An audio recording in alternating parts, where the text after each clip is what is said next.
ससुरा में हो सखी फूटल करामा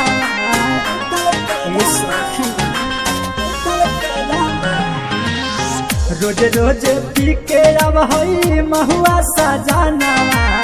ससुरा में हो सखी फूटल करामा सहिया भेटैले बैमान गे बाबूजी खोजलन जुआरी साजन गे।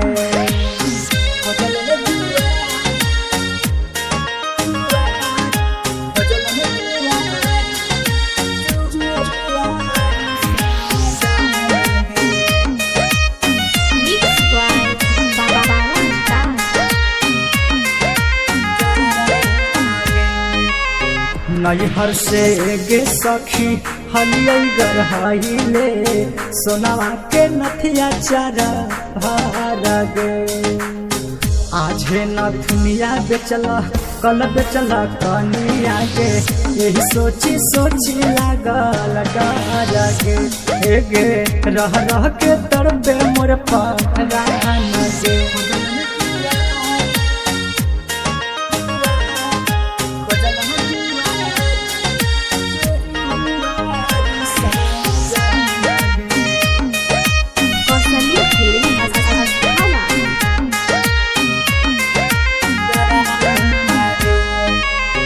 पियावा से ठीक हलई भीम से न बोलूगे नैहर के पहला हमार प्यार गे। कुंदना बाबा कहे दुख सहे लहे लहे संगे न रहबू मार भार गे। रोज रोज पी के अब हई महुआ सजाना। ससुरा में हो सखी फूटल करामा सहिया भेटैले बैमान गे बाबूजी खोजलन जुआरी साजन गे। रोज रोज पी के अब हई महुआ सजाना।